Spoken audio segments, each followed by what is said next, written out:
Israel സംഘർഷത്തിന്റെ അമ്പരപ്പിക്കുന്ന റിപ്പോർട്ടുകളാണ് ഇപ്പോൾ പ്രമുഖ അന്താരാഷ്ട്ര മാധ്യമങ്ങളിലൂടെ പുറത്തു വന്നുകൊണ്ടിരിക്കുന്നത്. ഇറാന്റെ ബാലിസ്റ്റിക് മിസൈലുകൾ 5 പ്രധാന ഇസ്രയേലി സൈനിക താവളങ്ങളെ തവിടുപൊടിയാക്കിയതാണ് ബ്രിട്ടീഷ് മാധ്യമമായ ഡെയിലി മെയിലിൽ റിപ്പോർട്ട് ചെയ്തിരിക്കുന്നത്. ഒറിഗോൺ സ്റ്റേറ്റ് യൂണിവേഴ്സിറ്റി പങ്കിട്ട ഉപഗ്രഹ ഡാറ്റ ഉദ്ധരിച്ചുകൊണ്ടാണ് ആക്രമണ വിവരം സ്ഥിരീകരിച്ചിരിക്കുന്നത് എന്നതും ശ്രദ്ധേയമാണ്.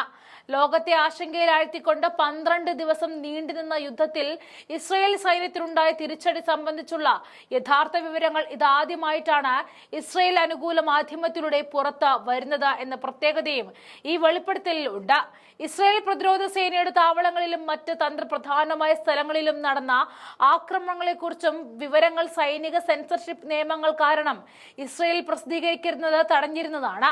മറ്റൊരു പ്രമുഖ മാധ്യമമായ ടൈംസ് ഓഫ് ഇസ്രയേൽ റിപ്പോർട്ട് ചെയ്യുന്നത് അങ്ങനെയാണ്.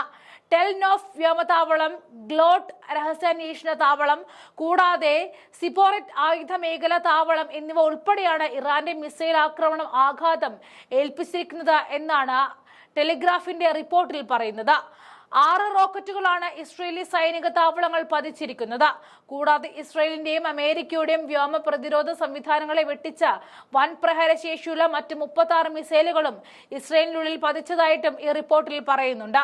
ഇത് 28 പേരുടെ മരണത്തിനിടയാക്കുകയും 240 കെട്ടിടങ്ങൾക്കും 2 സർവകലാശാലകൾക്കും ഒരു ആശുപത്രിക്കും നാശനഷ്ടമുണ്ടാക്കുകയും ചെയ്തതായും പറയുന്നുണ്ട്.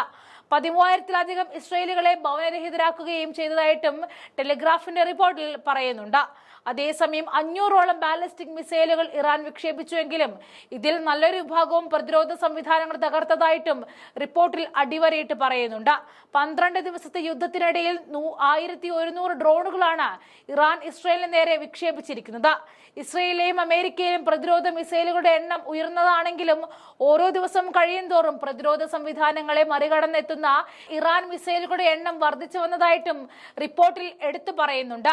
യുദ്ധത്തിന്റെ 7ാം ദിവസത്തോടെ ഏകദേശം 16% മിസൈലുകൾ ഇസ്രയേലിന്റെയും അമേരിക്കയുടെയും വ്യോമ പ്രതിരോധ സംവിധാനങ്ങളിലൂടെ കടന്നെത്തിയെന്നാണ് ഡാറ്റകൾ ഉദ്ധരിച്ച് ദി ടെലഗ്രാഫ് വ്യക്തമാക്കിയിരിക്കുന്നത്. ഇറാനുമായുള്ള സംഘർഷത്തിന്റെ ഘട്ടത്തിൽ ഇസ്രയേൽ പ്രതിരോധ മിസൈലുകളുടെ ക്ഷാമം നേരിട്ടുവെന്ന് വാൾസ്ട്രീറ്റ് ജേണലും റിപ്പോർട്ട് ചെയ്തിട്ടുണ്ട്. എന്നാൽ ഇത് ഇസ്രയേൽ പ്രതിരോധ സേനയെ നിഷേധിച്ചിട്ടുണ്ട്. ഭീഷണി നേരിടാൻ ആവശ്യമായ അത്രയും മിസൈലുകളുമായി മുൻകൂട്ടി തയ്യാറെടുത്തിരുന്നു എന്നാണ് അവരുടെ അവകാശവാദം.